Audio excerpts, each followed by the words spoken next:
Buenas, hoy vengo a explicar lo visto a día de hoy en la materia de pedagogía, bajo la conducción de la profesora Valeria Sagarzazu, en los cual ella nos incitó a hablar acerca de estos temas, los cuales son la pedagogía, la escolarización, cómo se vio a las infancias, cómo cambió a las infancias a lo largo del tiempo y cuáles fueron las primeras escuelas en el mundo.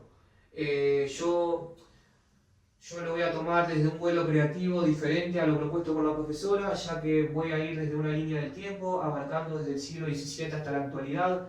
Comienzo en el siglo XVII, ya que es muy importante para la materia. En el siglo XVII se crea la pedagogía como ciencia de estudio, una ciencia reflexiva, en pos de mejorar las prácticas docentes, de practicar y optimizar en los chicos la enseñanza, ya que anteriormente, como explicaba Comenio, un docente que obtenía una capacitación, una especialización acerca de un tema, ya supuestamente estaba capacitado para dar a la enseñanza sin tener un sistema, ¿no? Un método para la enseñanza. Es por eso que nada, estos autores empiezan a cuestionar y crear ciertas pautas que ayudaron a la creación de la pedagogía. A su vez, otro hecho importante, a, con, a contraluz de lo que vamos a ver en el próximo siglo, en el siglo XVIII, con la creación de las primeras escuelas, como es la escuela en Alemania. Acá se empieza ya a tomar los primeros hitos. Pablo Pineau lo marca como la consolidación de la escuela moderna, bajo el primer concepto, que es la homología, que básicamente era traer conceptos de afuera, ir construyéndolos y optimizándolos en pos de construir a la escuela, ¿no? Y a la enseñanza.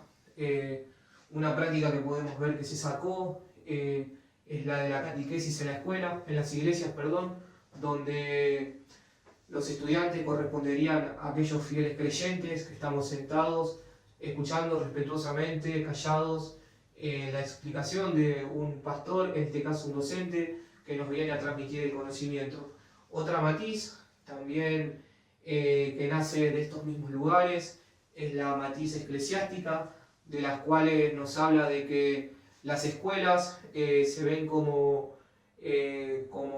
una división entre el mundo mundano y la sabiduría, todo lo que nos compone adentro, y a su vez tiene una regulación artificial, es decir, son distintas normas impuestas desde adentro, independiente a la sociedad, ¿no? Otra propuesta que se va generando acá es ir cómo construyendo la mirada del docente, ¿no? Hacia un docente más moral, más ético, que no tiene que cometer errores, que debe ser buena persona, que debe influir en la sociedad de una buena forma, ¿no?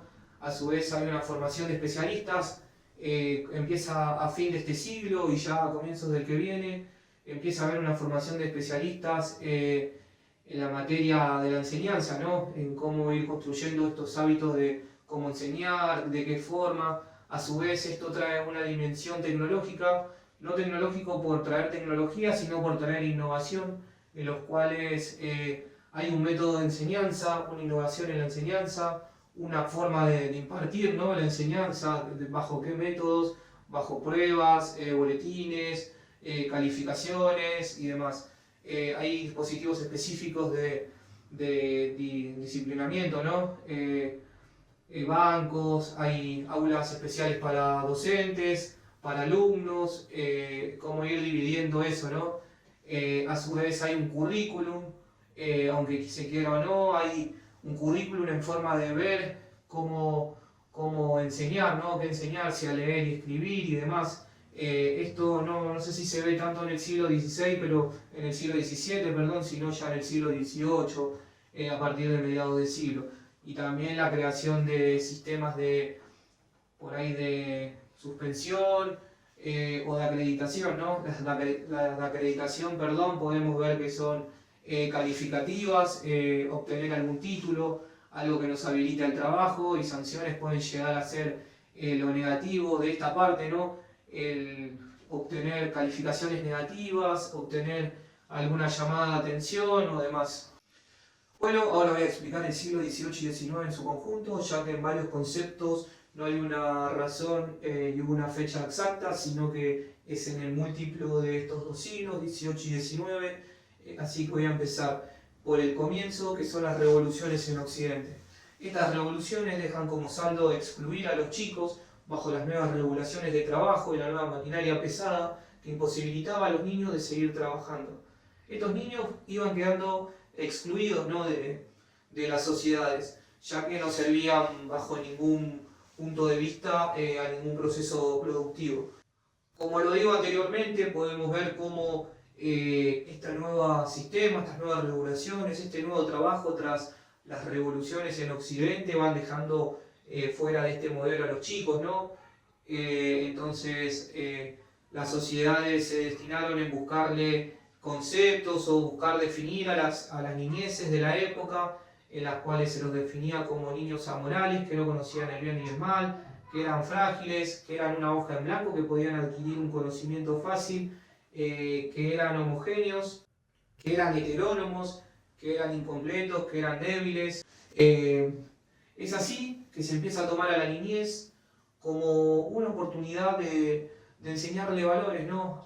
Para que sigan sirviendo al trabajo en su futuro. Es por eso que se crean las primeras escuelas, el orden fundante según Brailovsky, en los cuales hay una situación de poder por parte del docente frente a un estudiante que siempre va a ser estudiante, sin importar cuánto este último pueda llegar a consolidar su aprendizaje, ¿no?, y su conocimiento. Dichas escuelas se fueron formando alrededor del 1880, 1880 exactamente para Inglaterra, 1882 para Francia, que fueron las dos propulsantes de esta nueva forma de ver a la educación como un derecho para los chicos, ¿no?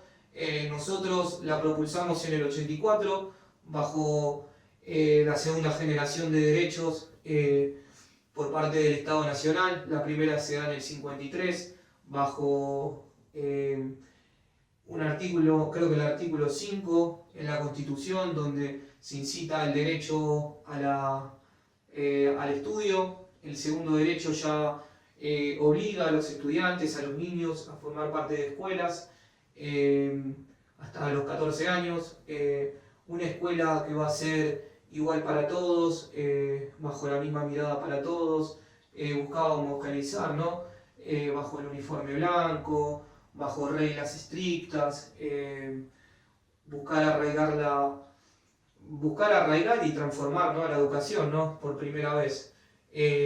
Pedagógicamente podemos ver cómo se deja de ver a la pedagogía como el estudio del contexto y del todo, ¿no?, los estudiantes, de su familia, del estudio, de las escuelas, a centrarse solo en las escuelas. Es decir, que el centro de estudio de la pedagogía se centraba solo en las escuelas, debido a que tiene que participar en concesión con las mismas, por parte de que los gobiernos exigían que sea así. Bueno, ahora voy a explicar los hitos que marcaron el siglo XX. El primero de ellos es la creación de una nueva corriente crítica.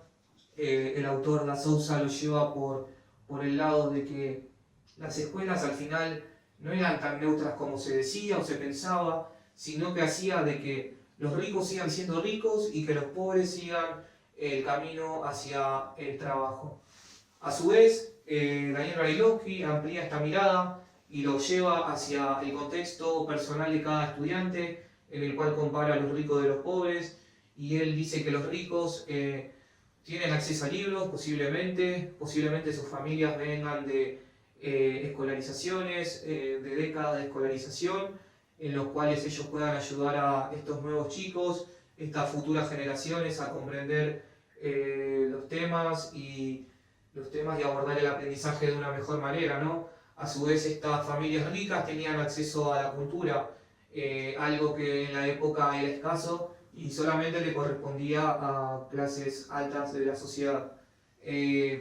A su contracara podíamos ver cómo los estudiantes pobres no tenían acceso a libros, mismo que a la cultura, y peor aún, no tenían acceso a libros, ¿no? O el acceso a libros era muy limitado para ellos. Entonces el aprender significativamente se volvía una tarea más difícil para ellos. A su vez, los maestros, que en vez de criticar el modelo de enseñanza, criticaban a ellos, se criticaba al alumno por su biología, diciéndole de que el que no entiende la temática o el tema expresado en la clase es porque tiene algún problema con su biología o algún problema cognitivo que no lo está ayudando a comprender la temática.